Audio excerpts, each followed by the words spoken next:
Hey everybody, I'm Mark Walters with BigFanboy.com, sitting here with Kevin Macdonald, the director of Black Sea. Thank you so much for coming to Dallas. It was great to have you come out here and talk about the film last night. And Well, it's great to be here. My first visit to Dallas, so yeah, that's exciting. I hope you're enjoying the people and the atmosphere. Well, I'm and enjoying the everything. people in the hotel. Yeah.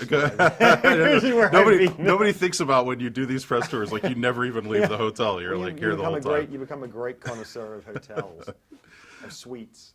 When I originally, when I first saw this and when I was first told about it, I love these kinds of movies because I love when you have people put into these tense situations and kind of the desertion among the group of people, and especially like you set it up so nicely with having like two completely different cultures having to work together.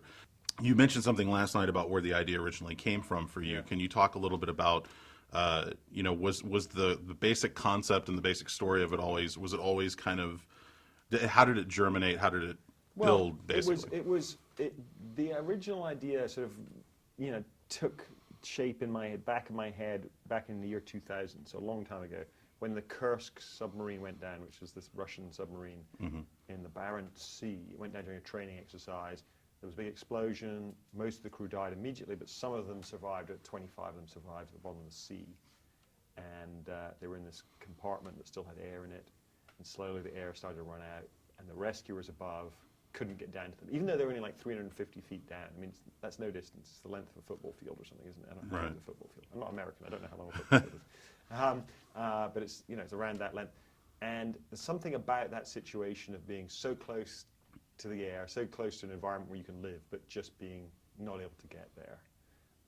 That's terrifying and fascinating. But also, I started to then think, why are they there? Okay, so they're not naval. Let's make it that they're not naval, because it'd be cool to do a submarine movie where they're just sort of ordinary people. And I thought, well, they're there looking for a treasure that they're not meant to be looking for. They're somewhere where they shouldn't be. Right. And so that was the kind of the nub of the idea. And then I went to Dennis Kelly, the writer, who's a great playwright and written this great television show, Utopia, which they haven't seen already. They will see the Fincher remake that's coming next year. He managed to sort of pull together little bits of truth and historical fact, little bits of scientific fact, and bits of mythology and rumor and conspiracy theories, and then pure imagination, and make this story out of it. And I think one of the things that's interesting about the script that he wrote is that it's not quite one genre or another. It's constantly tricking you slightly as to where it's going. And I think for me, I just love movies where at the start, you don't know where this is going to end. You don't know where it's going to go. Because too many movies, particularly genre movies, it becomes about not, where's the story going to go? It becomes about, how are they going to get there? Because we all know that the horror movie's got to end in this way, or that movie's got to end in this way. So the unexpected is nice. Yeah, it's got elements of action films and elements of almost like a horror movie in some regards and everything. I mean, to me, there is that element of horror because I've been inside a U-boat. Right. I know how claustrophobic that can be, and just imagining people having to live in those circumstances, it's just unfathomable. It's great. I love that you used real Russians in the cast too, and the mix of people that you had there. It was a great mix of faces. Can you talk about finding those guys? And I love that you mentioned last night you had 3 Sergeys. I'm sure that made talking to people on the set fun. It made it even harder. The fact that we didn't speak the same language and they were all called the same thing was kind of difficult. But no, I mean, because I guess I come from documentary background, I approach everything trying to think, okay, what would this really be like? And I also, that's why we shot on a real submarine for part of it. I wanted to give the audience a feel, this is really what a submarine is like. We're not going to cheat with the size of it. We're not going to cheat with, how difficult it is to get around or how wide it is or whatever.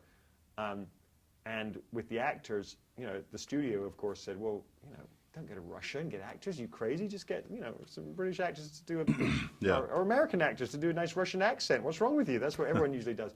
And I felt like, well, no, if we're going to make the effort to try and be authentic, we need to get real Russian actors. And I went there and met all these fantastic actors who, they're big stars out there. They're really great performers.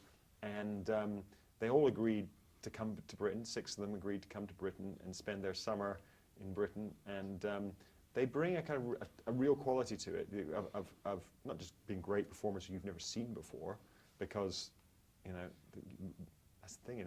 In most movies, you kind of think, oh, the great character actors. You've seen them all many times before, but to see people who are fresh is really nice. They feel authentic. Yeah. And they feel authentic. Absolutely. Yeah.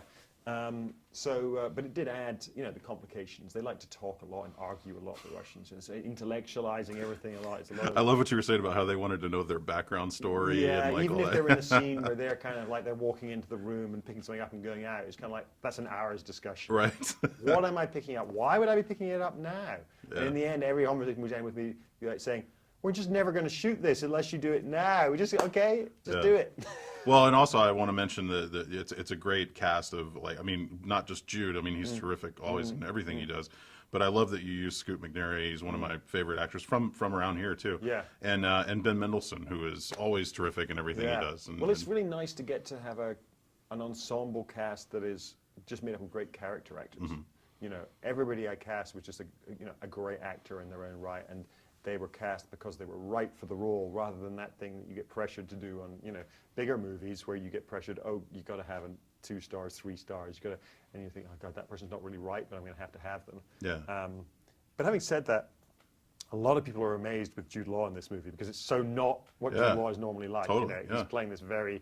But you're great at that. You're great at pulling those performances out of actors that you don't expect. Like seeing, I never would have expected Forrest Whitaker to play Idi Amin, and you No, exactly, you and I pulled didn't. that I out didn't of him. either. Yeah. That was the moment that when I was in LA casting The Last King of Scotland, the first movie I made, and Forrest Whitaker was one of the people coming in to the audition, and I was like, well, we don't really need to see him because he's such a sweet, Yeah. gentle, lovely guy. He's not Idi Amin. And then, but it was too late to cancel him. He came in. And instantly I was like, oh, this guy's actually different than I expected. And he did a reading, and you could tell that, oh, there's some magic going on here. And ever since then, I've always felt that if somebody wants to come in and read for a role or wants to meet on a role, even if you think every bone in your body is saying they're not right, Yeah. you should meet them because you never know. Because you Yeah. never know, because people have so much more in them than you usually know about, and people are pigeonholed and stereotyped. And so in this case, Jude was like, he read the script and he got in touch and said, I really like the script. And I was like, oh, Jude Law, I don't know, that doesn't seem quite right. I went to see him, and he was passionate about it, and we talked about who the character was, and we worked on it for several months together, actually, and he just threw himself into it in a way that's so appealing. And you're a director to have an actor who's just like committed. He's not thinking about anything else. He wants to transform himself, and so he puts on this very working class Scottish accent. He built up his muscle in a way to look like a sailor. He started walking and holding himself in a different way. So in the end, I think people will go look at the movie and they're like, is that Jude Law?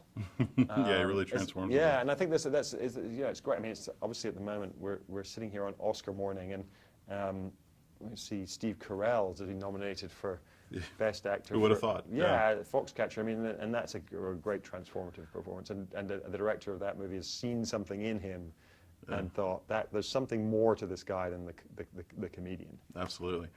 What's up next for you, just to wrap this up? Well, I haven't got another movie at the moment. I'm doing a documentary till the summer, which is about a Chinese artist who blows things up.